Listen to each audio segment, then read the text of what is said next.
One careless moment, just a bump of the elbow, ruined a man's life and changed a little girl's forever. In the heart of a busy city, a powerful lawyer rushed across a crosswalk, ignoring everything in his path.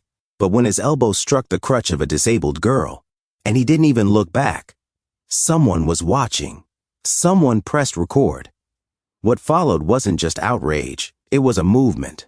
Listen to today's true story of how a few seconds of indifference spiraled into a storm of consequences, or how one kind act can really impact. It was an ordinary morning in downtown Boston. Cars honked, shoes clicked on the pavement, and steam rose from sidewalk grates. Amid the rush, a little girl stood frozen at the edge of a busy crosswalk. 8-year-old Lila Bennett, with a bright white cast on her right leg and crutches nearly as tall as she was, braced herself.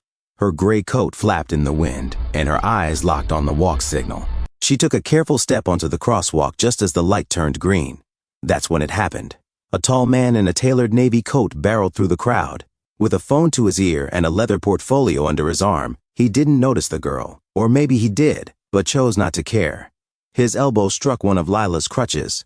The sudden impact jolted through her small body. The crutch skidded across the slick concrete, spinning out of reach. Lila gasped, her balance unraveling. She flailed for stability, eyes wide with fear, heart pounding in her chest.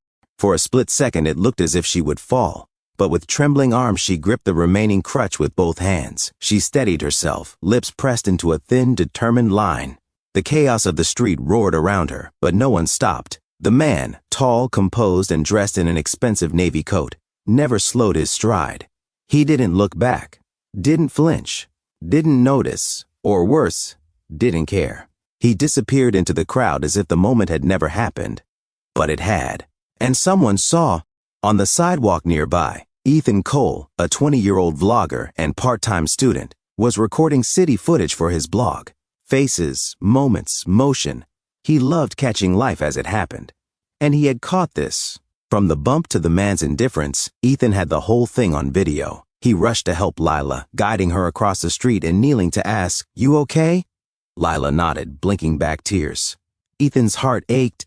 Later that day, sitting in a quiet coffee shop, he uploaded the video. He didn't expect much. The caption read, "Fewer hearts, more shadows."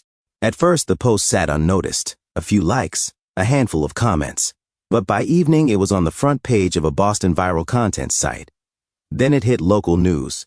Twitter exploded. TikTok stitched it. Facebook moms rallied. People were outraged. Who would do this? That poor child. Someone find this guy. Internet detectives zoomed in on every frame. A luxury watch.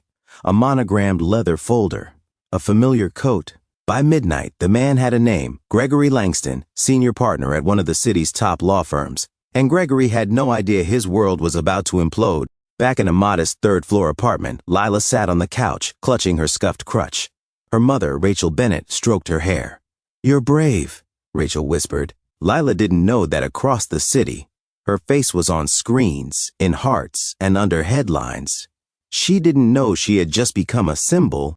By morning, Gregory Langston's sleek, meticulously organized inbox had become a war zone. Subject lines screamed in all caps. Hundreds of emails poured in, outraged citizens, furious clients, and even former colleagues demanding accountability. "Is this the kind of man your firm represents? Disgusting behavior. Terminate him or lose our business. My company will not renew our contract unless you act immediately." The firm's phone lines blinked red. Gregory's name had gone from respected legal mind to public disgrace in a matter of hours. The partners rattled and convened an emergency meeting late into the night. By sunrise, the decision was unanimous. At precisely 11:47 a.m., Gregory was called in. What he got was an ultimatum. "Gregory, we need you to resign, today, quietly. If you won't," one partner added with a sharp glance, "we'll have to terminate you." Publicly, his world, once built on power, prestige, and precision, had cracked open beneath him. And there was no negotiation this time. He stood at his office window, watching the indifferent city move on below, and for the first time in years he felt fear, not for his job, but for how fragile success really was. All from one careless moment. That night, 2 women appeared at the Bennett's apartment. One was a volunteer, Tanya Morris, the other a local reporter, Melissa Graves.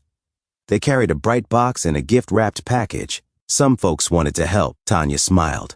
Inside the box, brand new lightweight crutches with flower stickers. The package, children's books, toys, and a small card that read, "To Boston's Little Warrior." Rachel hesitated.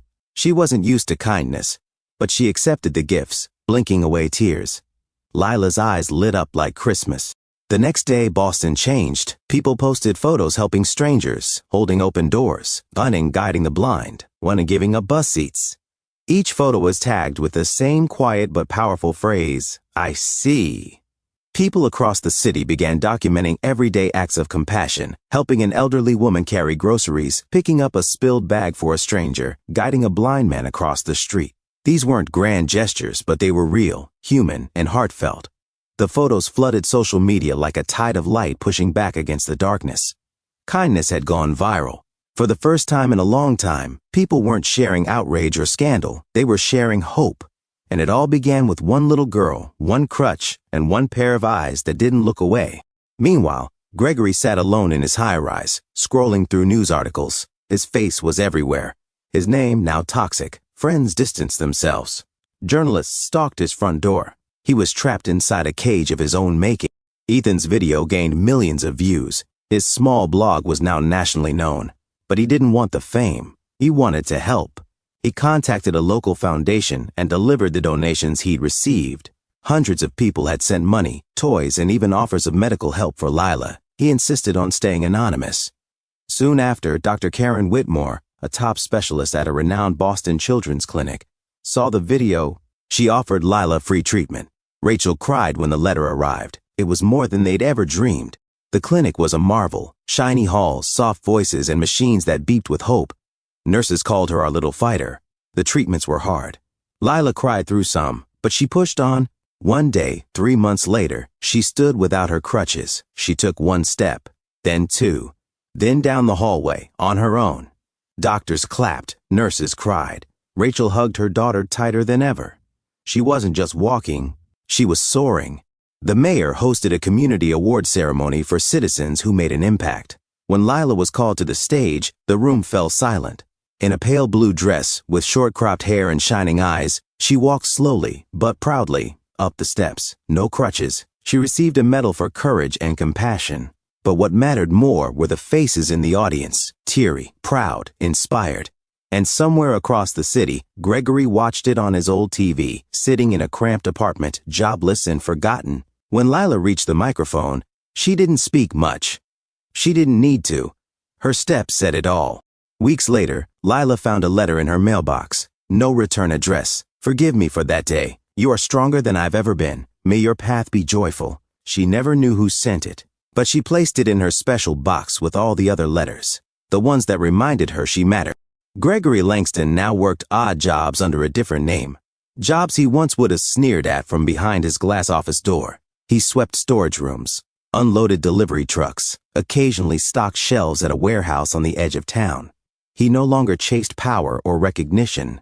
He avoided eye contact in public, kept conversations short, and paid in cash whenever he could. He learned how to stay invisible. But no matter how far he tried to run from his past, every night the same scene played out in his dreams. The crosswalk, the little girl, her stumbling crutch, the way he never looked back. It haunted him. And every morning, before stepping out into a world that no longer respected him, Gregory paused at the mirror. Not to fix his collar, but to steady his breath. And he tried, just a little, to be better than he was the day before. It wasn't redemption, but it was a start. As for Lila, she walked through summer parks with books in hand and light in her heart. She was no longer the girl with the crutch. She was the girl who reminded a whole city what it means to see. Her new journey was just beginning, one built on strength, kindness, and quiet courage. And as she walked forward without crutches, the world watched and followed, one step at a time. But what about you? If you saw someone stumble in the street, would you look away? Or would you stop and say, "I see too"? Please share your thoughts in the comments below, and thank you so much for tuning into Storyline Narratives.